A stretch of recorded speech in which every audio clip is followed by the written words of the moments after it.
เมื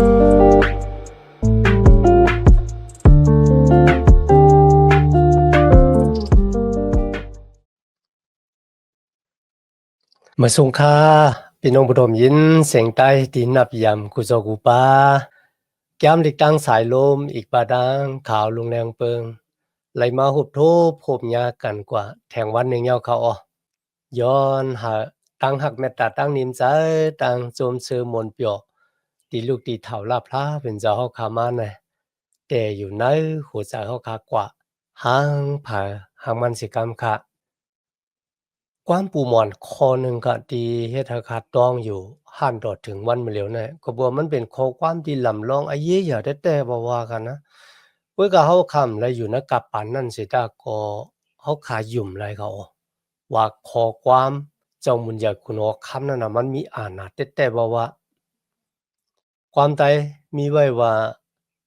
หลาบอยู่เหนือคออยู่เตอในคันนะหลาบอยู่เหนือคออยู่เตอมันบอกว่าจังคั่นล่ะเพราะไหน เมื่อเจ้ามุญญาคุณเขาค้ำลาดเยี่ยวค่ะนะเขาได้ขึ้นคืนความลาดของเขามันบอกว่าคืนน้ำไรค่ะนะอาณาศพอาณาความในก็ง่ายได้ค่ะนะแต่ว่าความตายเขาก็มีแทงคำหนึ่งว่าตั้งตายตั้งลิบมันก็อยู่ที่ลิ้นนะมันจะแต่ค่ะในวันเมื่อนี้เขากลับมาเห็นแกมเอสตาคานหนึ่งแต่จะดีข้อที่สี่ต่อพอถึงคานสองข้อที่สามค่ะนะ เอสตาคานหนึ่งแต่จะที่ข้อที่4โดยพอถึงคาน2ข้อที่3ครับลาถึงรองสังขละในก็เป็นรองของคุณอคำอาจสวยลู่ค่ะเนาะเป็นเจ้ามุญยคุณอคำดีใหญ่แล้วก็เขาอุเปิงสึงจึงวานเมืองดังเสียงในค่ะนะ1ปาก27เมืองล่ะ1ปาก27เมืองเนี่ยเหมือนไงเดี๋ยวเจ้าที่เมืองเองที่ยามาค่ะนะ มาถึงเมดิบาชายก็ป่นมาดังเอธิโอเปียนะครับทีนี้ครับคนออกคำผิดปางคนที่มีอัดสร้างอัตรานสูงในด้านอุปปึงสิ่งจังหวัดเมืองกูเมือง1ปาก27เมืองในคณะป้ากันมากินเกี่ยวในเมืองสุสานพี่น้องครับที่ไหนครับเจ้ามุญญาคุณออกคำก็นั่งอยู่เหนือปะหลางแล้วก็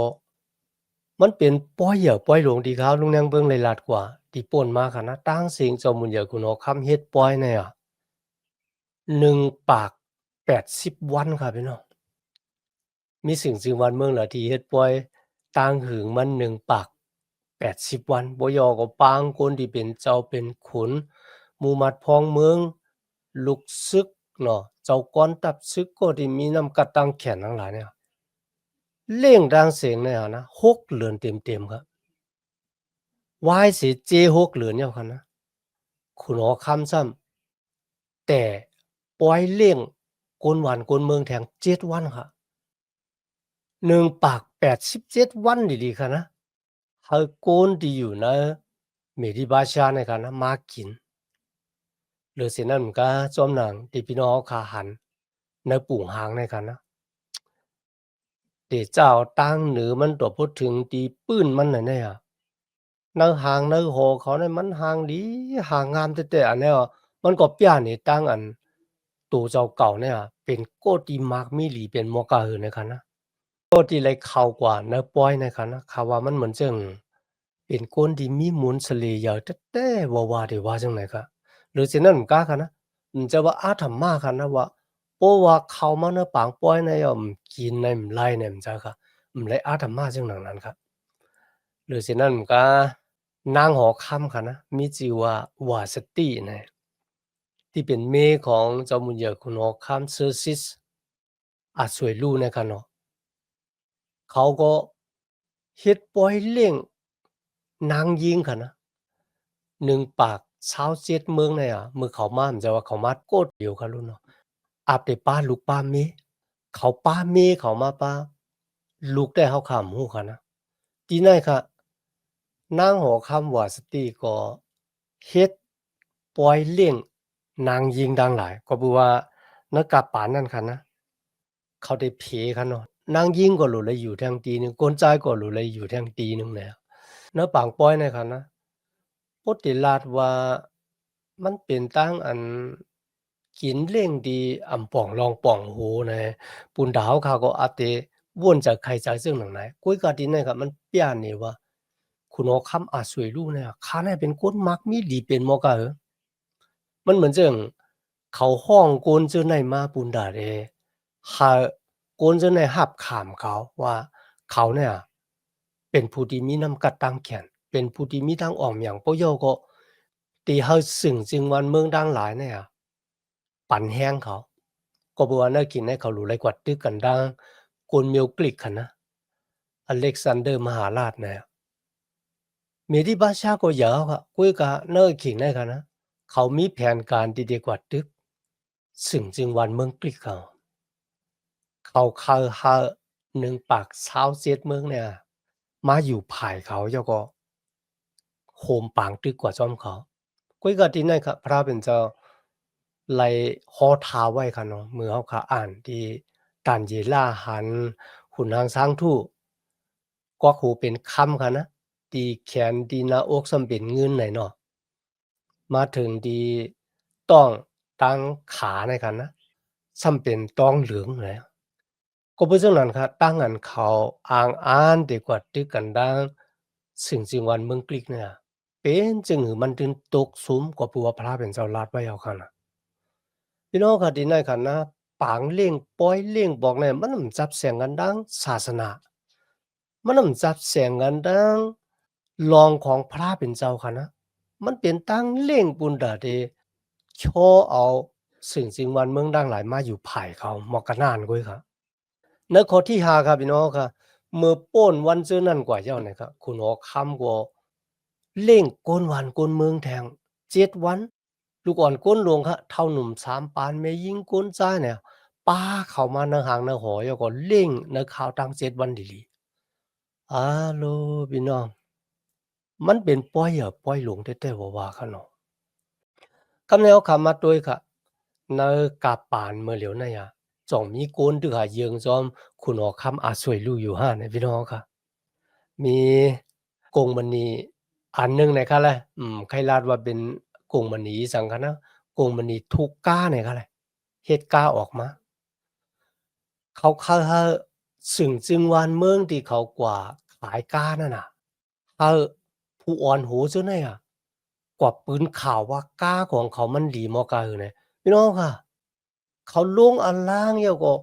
ฮ้องเอาผู้ต่างตูที่ขายก้าเมืองหลายเมืองนั่นน่ะเฮามาที่เมืองเขาแล้วก็เร่ง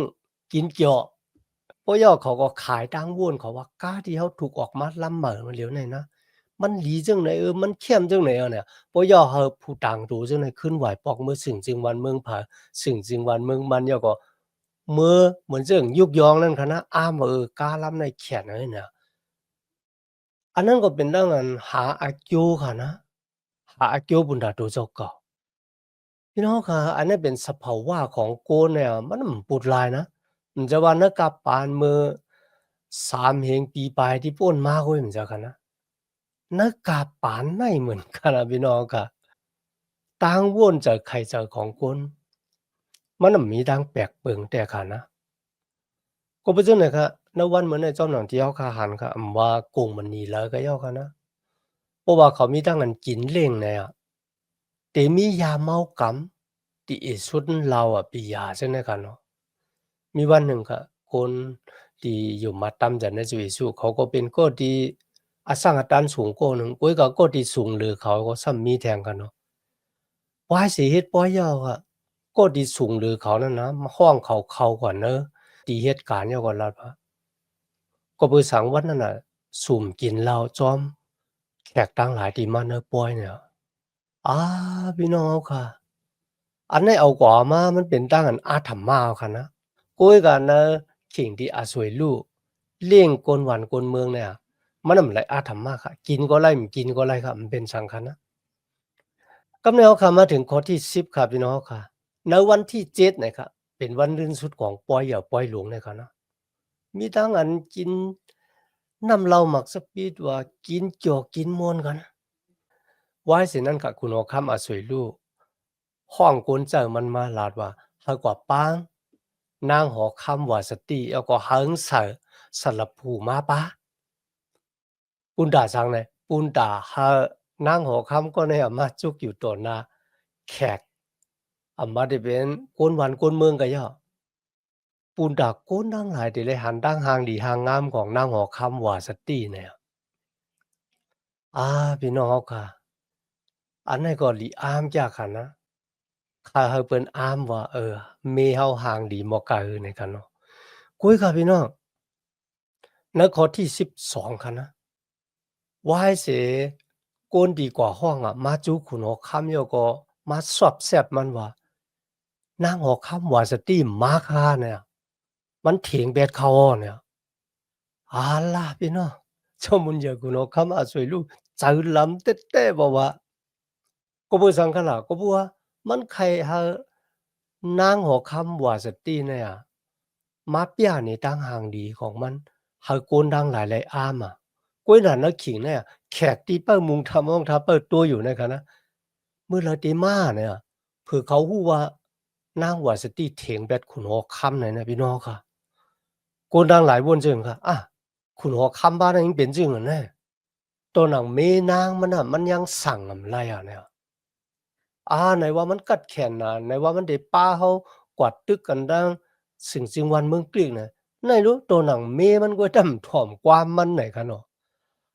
มันเหมือนเรื่องที่เฮ็ดให้เสน่ห์หน้าตาของมันนั้นมีเสน่ห์หน้าตาที่ไหนก็มันก็ฮ้องเฮ็ดเกาะคันนะเข้ามาเป็นที่เติ่งปางมันว่าที่เฮ็ดจึงหือเลียนะแนวขิงในในคันนะที่จีอย่างนางหอคำว่าสติจึงหนังหือเนี่ยก็ปือลองในคันนะ ซึ่งจึงวันเมืองนั้นเลยมีหมายมีปักเปิงไว้ก็เปิ่คำถางว่ามันได้เปลี่ยนรองตั้งในปอกปอกเป็นมาสำหลังเดียวเขาฮู้มือกูปอกเขาเนาะเขาคาหันว่านางยิงเนี่ยก็ที่เป็นเมเนี่ยค่ะนะมันเหมือนจั่งเป็นโคของอันมีกาอันหนึ่งกันนานก้อยค่ะนะแต่เฮ็ดจึงหือก็ไล่เนี่ยก้อยกาที่ไหนค่ะนะมันเหมือนจั่งว่าซุ่มเสลหน้าตาหมายมีปักเบิงก็ซ้ำเลยห่างแหนเอาไว้แต่เฮ็ดจึงหือนะเนี่ย พี่น้องก็ที่ในที่เขาขาหันเนี่ยเขาขาหันกลเมาเนี่ยกันนะมันได้เอาโตซาเป็นเหยื่อค่ะพี่น้องเหมาลองเอาตังเอาค่ะนะมันเอาโตซาเป็นเหยื่อเอาค่ะที่นั่นก็เพราะฉะนั้นค่ะนะผู้อ่อนหูเนี่ยในสมัยย้ำลิกเตรียมไว้ว่าอำลีเมาเนี่ยเขาอะมึงอเมริกันก็เหมือนกันค่ะนะเขาก็ออกหมายมีปักเปิงไว้เหมือนกันเพราะว่าเป็นก็ดีหับถ้ำนาการวานการเมืองบ่ไหนอำลีเมาเหล้าเนี่ยเขาพี่น้องค่ะที่นั่นค่ะ มีก็ดีปันตั้งแจ่มเจ้ามุนยากุนอคำป้าหนึ่งค่ะนะเขาลาตีเจ้ามุนยากุนอคำว่าก็ในมิจิว่ามะมู่กันในเขามันลาตีกุนอคำภายหน้ามู่มัดพอเมืองดังหลายว่านางหอคำว่าสตีนั่นน่ะมันพิษเปิงเจ้าขุนลงป้าเหลียวกุ้ยมจาก้วยมันพิษเปิงจอมมู่มัดพองเมืองดังหลายอีกดังคาวันกุนเมืองกาอันมีในสึ่งจึงวันเมืองกูตีกูแหลน อันเจ้าคุณลงอาสวยลูกอุบเปิงนั่นที่คาเย้าคันหนึ่งข้อที่16ค่ะนะตั้งพิษที่นางหัวคำเฮ็ดปกนั้นมันจะเฮ็ดพิษตัวเจ้าเฮากล้วยมันเจ้าไหนกันนะเฮ็ดพิษตัวหมู่มัดพ้องเมืองเลยอีกบ้านนางคาวันโกนเมืองกูก็กูสึงกูเมืองอะที่เจ้าเขาอุบเปิงพ้องงำอยู่เนี่ยอาพี่น้องเฮาค่ะมามู่กันคาลาติเจ้ามุญญาคุณหอคำว่าพระเจ้าคำจัดการรองได้บ่ไหนจังข้าตื่นเต็มยอมปอกขึ้นเฮือนไหนคะนะ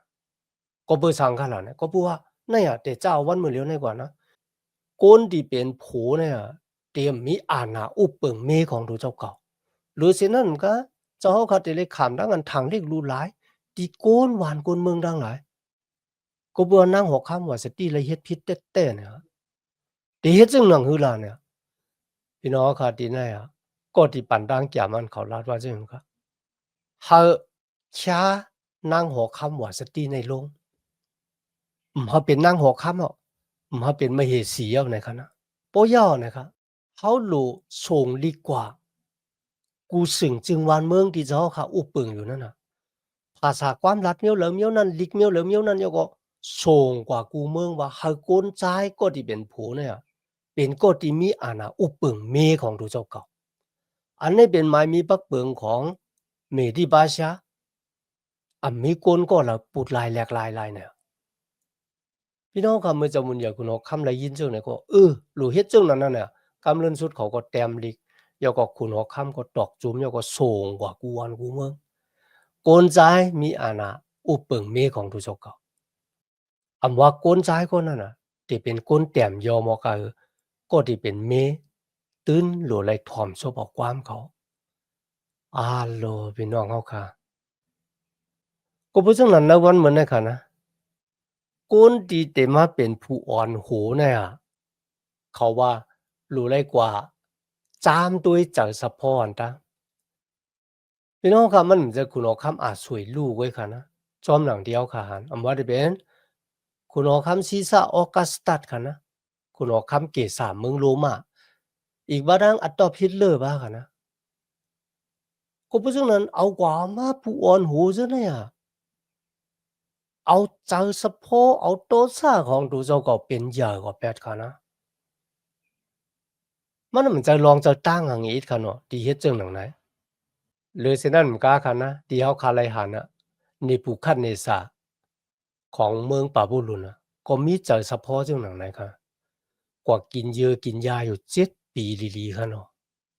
อันนั้นก็ลีกูแท้ๆค่ะนะวายเสียเขาออกหมายมีปักเปิงยาวค่ะพี่น้องค่ะหมายมีปักเปิงเลยค่ะนะตูคุณหอค่ำก็ปูดลายแหลกลายเหมือนไรค่ะมีคนก็ละปูดลายแหลกลายค่ะนะกำแนวคำมาถึงขั้นที่2วายเสียจมอย่าคุณหอค่ำยาวตัวยาวกว่าที่แต่มันค่ะนะที่นั่นมันเลยเตรียมรองของป้อยตึกดีเจ้ามุนอยาคุณหอค่ำกว่าตึกกันดังสิ่งวันเมืองกีกันนะมันกว่าตึกเยอะมันซุ่มเขาพี่น้องค่ะนักจามเด็กมันเลยเตรียมไว้ค่ะนักศึกปืนเว้ยวายเสียนั่นน่ะขึ้นไหวปอกมาตีหางตีหอคุกจะไล่เมกุ้ยกาหมายมีที่ตัวเจ้าเก่าออกกว่านั่นน่ะเป็นคุณหอค่ำก็ติดปูดลายแหลกลายเหมือนไรก้นตีเปิดตัวเจ้ามุนอยาคุณหอค่ำกันนะหันว่าเจ้ามุนอยาคุณหอค่ำได้เหงาว่าเนี่ยเนอขิงได้ค่ะนะเขาป้ากันมาจู้เจ้ามุนอยาคุณหอค่ำฮะเขามาว่าจึงขนาดไหนในข้อที่2ข้อที่3ค่ะนะ โกนปันดังแก่มเจ้ากำพองจื้ออันคาซาอยู่นั่นอ่อนกันลาดได้ว่าแค้นตัวป่วยเจ้าเฮาไล่หาเอาสาวกันยาอันห่างดีตั้งหลายปุนเจ้าคุณหอคำเสียกรรมดีค่ะถ้าเจ้าคุณหลงคุณอันปองการกันเนยกูสึงจึงวันเมืองเจ้าตั้งหลายนั่นเจ้าเขาเฮาเอาสาวกันยาอันห่างดีตั้งเสียงดังหลงมาจู่ตุ่มกันไว้กันเนอหอเจิ้งนางดังหลายกะตีหอเจ้าสุสา และอาบไว้กะติเหแก่ก้นนั่นอุบทิ้งกันเหนือจึงนางนั่นเฮาเอาผองยาตาผิวนางแลลุมลาเฮาเขาหางหลีมดสายเสกรรมดีค่ะตั้งอันปันตามแก้มจังไหนคะนะมันพร้อมกำเหลียวค่ะนะสูงดีกว่าถึงกูสึงจึงวานเมืองคุณนั้นปองการเมืองนั่นค่ะหานางยิงสาวกันอย่าจะตีหางหลีปอยอก็ส่งมาดีเมืองสุสา ที่เจ้ามุนยาคุณออกคำอยู่ย่อก็เอาก็ไหว้ซ้อมกันดังจึงนางของเจ้ามุนยาคุณออกคำบ่ย่ออาบน้ำย่อก็เฮ็ดให้ผิวซ้อมตัวซ้อมคิงในห่างดีห่างงามเนี่ยค่ะแหละขาวดังหกเหลือนค่ะนะมึกคุณนั้นปองการได้ยินเจังหนังไหนคะพะลาก็ป้ากันส่งสาวกันญาจะที่ห่างหลีในเมืองของตัวเจ้าเก่ามาที่เจ้ามุนยาคุณออกคำ ก็ที่เปิดทิ้งนั่นก็อาบน้ำล้อมรู้ลุ่มล่ายเฮ็ดให้ผิวเนื้อผิวตัวเนี่ยให้มันห่างหลีข้าวดังหกเหลือนบ่ยอก็จังไกป้าเขามือสู้เจ้ามุญญาคุณเอาข้ามให้ก็เพราะซึ่งหนังนั้นครับร้องในก็ปั่นสติฟังสติเฮาเขาว่าอย่าเฮาค่ะแต๊บตัดสินจากมือเฮาค่ะจากลำโตซาออกถ้าโตซาเฮาค่ะกัดมาย่อจังไกแต๊บตัดสินตาก็บ่สังคาล่ะเพราะไหนมือเฮาจะลำเนี่ยมันมีอะขว้างพิษค่ะนะในด้านแต๊บตัดสินใจเฮาใน90ปูนกำเหลียวเขา ทีนี้เขาคาเลยหันว่าเจ้ามุนอยากคุณเอาคำอาจสวยลูกมันลาดว่ามันเป็นก้นอยากก้นหลงทีนี้เขาคาเลยหันว่า ตั้งนะใจของมันนั่นน่ะมันไม่ใหญ่อะมันอ่อนๆอยู่ค่ะนะไม่ใหญ่ก็เพราะฉะนั้นนะวันเหมือนนั้นค่ะว่าใจเฉพาะของตูเจ้าเก่าก็ย่อก็ที่ปั่นตั้งแก้มตั้งป่องก็ย่อเฮาขาหลุดไหลไว้สติแต๊ๆค่ะเนาะมีดังนั้นต่างเกจูพระเป็นเจ้าอย่างน่ะค่ะณวันเหมือนนั้นที่มาเห็นแก้มหลีกกว่าซ้อมกันตัวบ่ถึงอะเขียงเอาขาดสุดเสียงกว่า ย้อนหาตั้งหักเมตตาตั้งนินจาตั้งโจมซื้อมนต์เปียวตีลูกตีเถาลาพระเป็นเจ้าขามาแต่อยู่ในหูเจ้าเขาคักว่าหังเผอหังมันสิกำคะมาสุงคา